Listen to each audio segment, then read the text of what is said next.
Well, ladies and gentlemen, on behalf of Holden, welcome to a very special morning here in Port Melbourne. It's hard to believe 37 years have passed since the launch of Holden's first ever Commodore.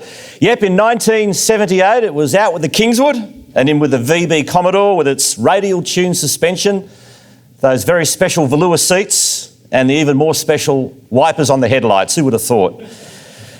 Yes, the Wheels Car of the Year hit the streets and never looked back. Stephen Quartermain is my name. I'm your host today as we launch the VF2 on this beautiful Melbourne morning. I'd also like to take this opportunity to welcome over 10,000 people watching this launch online. So wherever you are around the world, welcome this morning.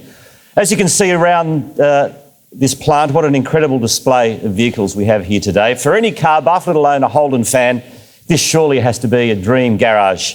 Donated by car enthusiasts, museums and Holden's own collection, the cars on show today include the original 1978 VB Commodore.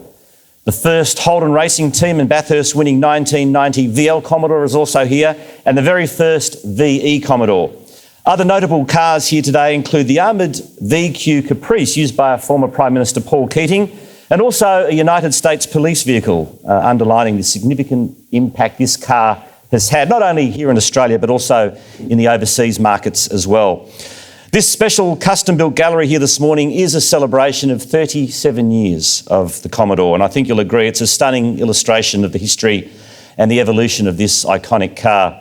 Commodore stands tall and proud in Australia's automotive history. More than 3.1 million units have been built over the years. It was the number one selling car in Australia for 15 years straight.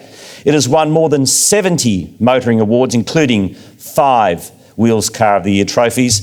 And it's also had extraordinary success on the racetrack with a record 22 Bathurst wins. Commodore has always stood for innovation. Over the years, it has introduced advances in safety technology such as driver, passenger and side impact airbags, anti-lock braking systems and electronic stability programs as standard fitment. These were all firsts for an Australian car. Everyone has a Commodore story, including me. Yes, I have been a Holden driver. My first car was an LJ Tirana until the floor fell out of the driver's side. It was so old, I moved to an LX Tirana, and both these were hand-me-downs from my mum and dad. And then I hit the big time back in the mid-1980s with a hot red VH Commodore. Thus began my love affair with Holden and Commodore. And Peter Keeley, the boss of sales this morning, is trying to sell me a new one. So it's great to see that he is always on the job. Well done. So with that in mind, it's my pleasure to introduce you to Holden's new chairman and managing director. Put your hands together for Mark Bernhard.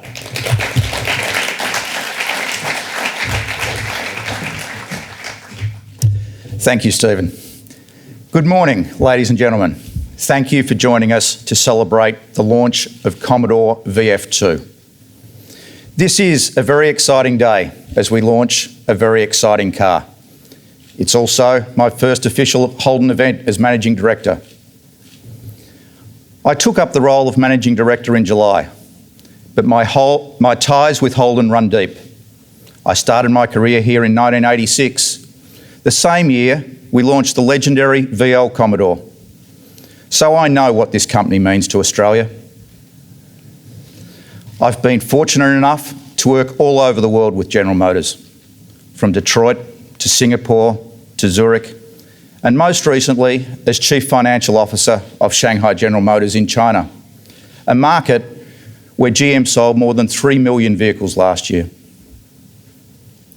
But coming home to lead this great company to a bright future is my highest honour. Being the first Australian Managing Director of Holden in 25 years is a rare honour, and I feel a great pride standing here celebrating an Australian icon. I also feel a great responsibility. The difficult task of closing our factories at the end of 2017 is still on the horizon. This will be a confronting time for our people, our company and our industry. But we're committed to supporting our workforce and our suppliers, and we will continue building world-class cars at our Adelaide factory until the end of 2017. Every single Holden employee has access to a suite of transition services, and Holden has committed $15 million directly to the federal government's growth fund to support our employees. Our people will be treated with the respect and dignity they deserve. I have two critical elements to my role. The first is supporting our people as we transition out of manufacturing. Equally important, however, is helping build a successful future for Holden, a future that honours our heritage. Today is a moment the entire company is proud of, but it also marks just one more chapter in Holden's story. Holden is committed to Australia and our customers. We will launch 24 new vehicles by 2020, refreshing or replacing every single model. This is the single largest overhaul of Holden's vehicle range ever. Holden will have more vehicles in more segments than ever before, including all new small cars and a range of all new SUVs. I also want to be crystal clear about this next point. Holden will always be part of Australia's automotive landscape, whether manufacturing or not. As part of General Motors, we are one of the most talented and passionate car companies in the world, and that tradition will continue. I also want to take the opportunity to make an important announcement on Holden's future operations and workforce. Holden will retain our powertrain engineering unit. This means more than 100 additional Holden engineering staff will continue to apply their skills and talents to local and global vehicle programs. As Holden has done for decades, we will continue exporting our expertise to the world. We are also establishing a new 18-strong advanced vehicle development team to support our design studio in developing the cars of the future. Holden will also retain our Lang Lang Proving Ground in southeast Victoria and our world-class design studio right here in Melbourne. In total, Holden will maintain a design and engineering workforce of more than 300 people beyond 2017. So, while Holden's business will change, we will retain much of the talent that has shaped our success. We will provide customers with cars tuned and developed specifically for Australian conditions. Our vehicles will be built in Europe, America and Asia, but our talented teams right here in Australia will ensure they look, feel and drive like Holdens should. We have clarity about our future, and Holden is here to win. Make no mistake, our goal is to be Australia's best car company. No, it will not be easy.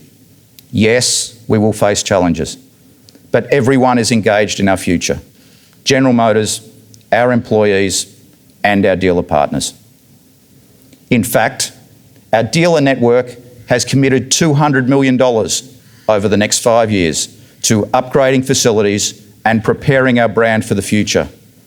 They are as confident about Holden's future as I am. I want to thank them for their support.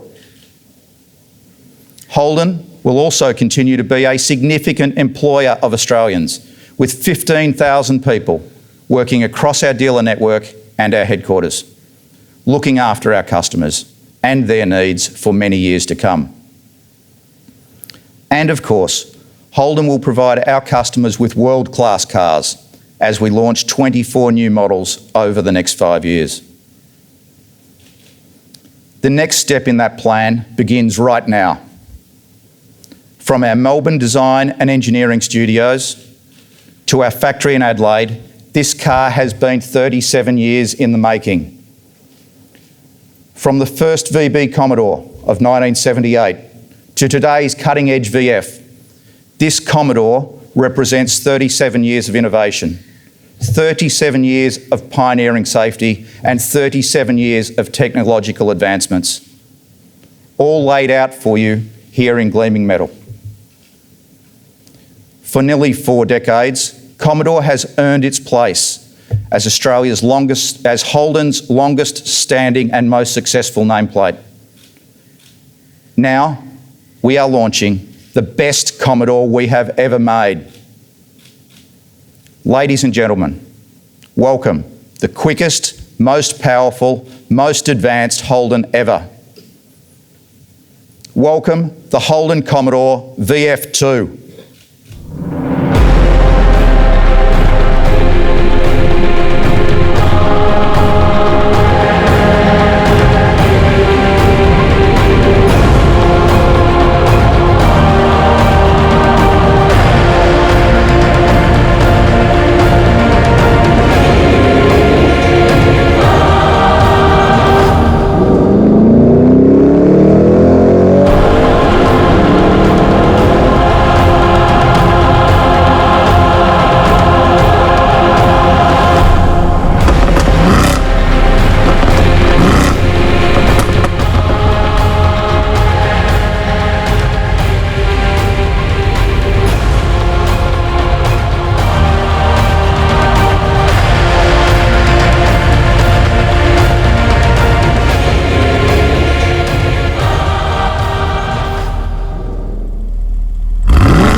Well, I think you'll agree, ladies and gentlemen, that car looks absolutely magnificent. Let's take a moment and find out a little bit more about it. I'd like to welcome to the stage Andrew Holmes, the Chief Engineer, Peter Keeley, the fantastic Executive Director of Sales, who's working magnificently this morning, Richard Filazzo, the Director of Design, and Geraldine Davies, the Executive Director of Marketing and Customer Experience. Of course, Mark Bernhard, the Chairman and Managing Director. So welcome, gentlemen and lady.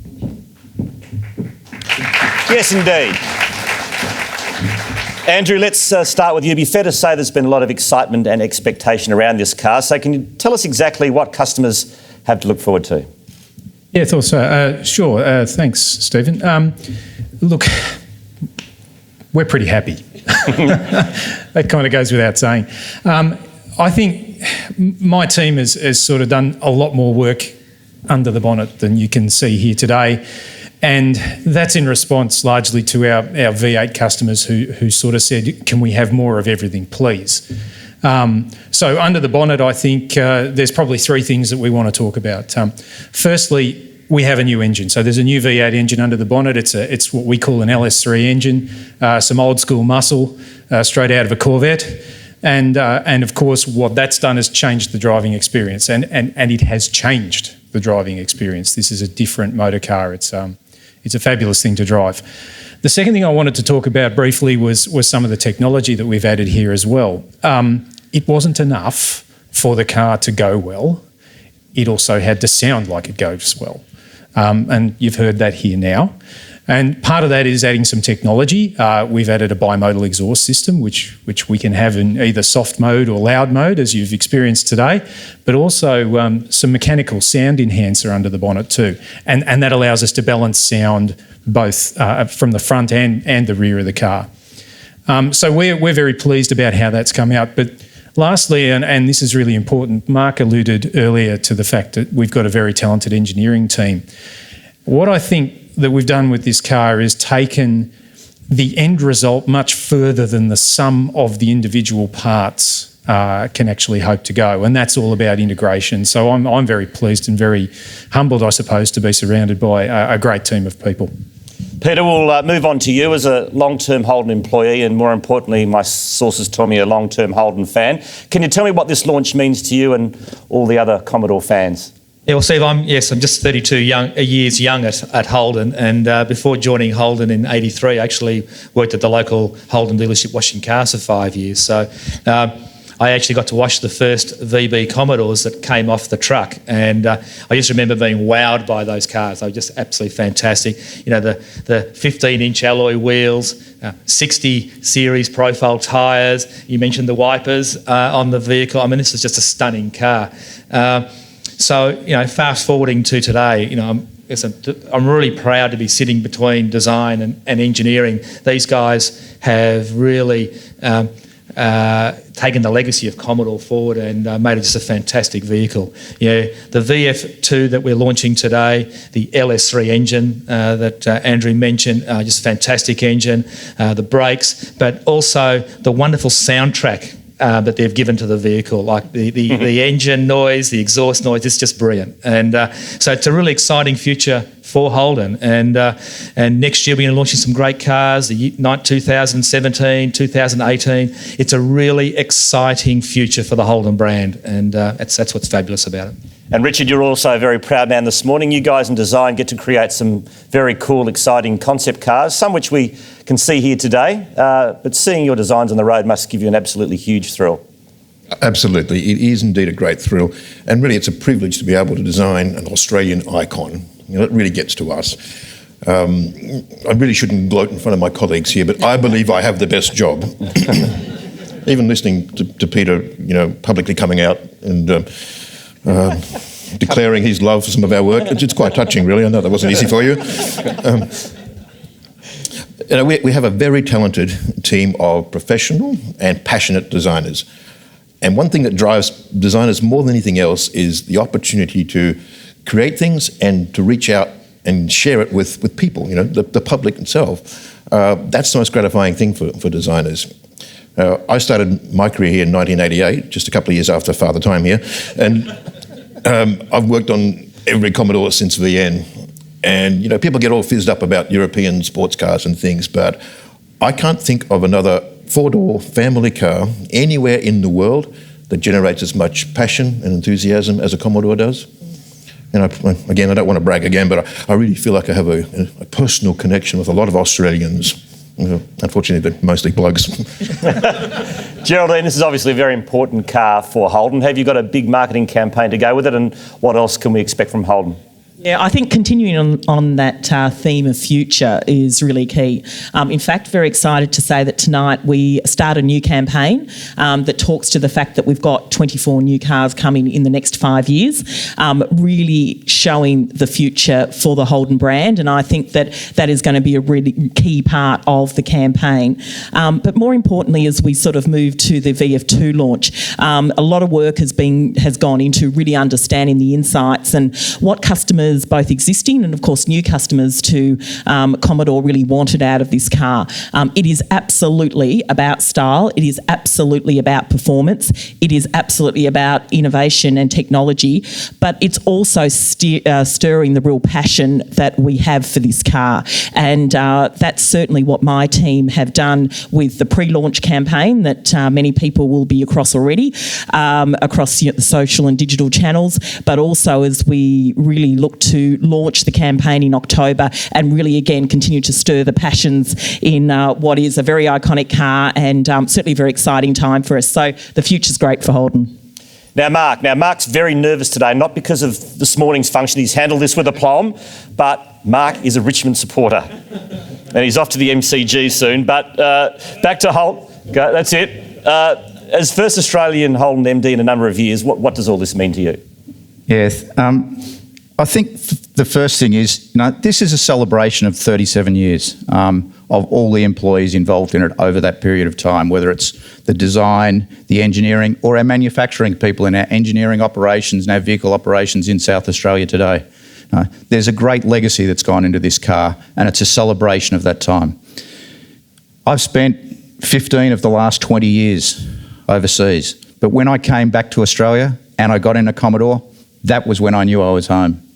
And I always will remember that. The other part, I think, about today, we're starting to look to the future. And, you know, that's the 24 cars that we've got coming at us over the next 5 years. So we do have a very exciting time here coming up for Holden. Well, Mark and gentlemen, and Geraldine, congratulations. Richmond by how much today? 42 points. Oh, Okay, well, I'd like to thank you for all joining us this morning. That concludes the official formalities, but before we say goodbye to you and all those who have been watching on the webcast, stay tuned and we'll show you a fantastic video of Commodore's history. Mark and his team will be available for media commitments, so please take the opportunity to have a chat to them and, of course, come and take a close look at the stunning VF2. Have a safe day, drive safely, enjoy the rest of Holden's hospitality and go buy some Commodores. Thank you, good morning. This job up here is job number 1, the very first job that we've produced off the assembly line here at Dandenong.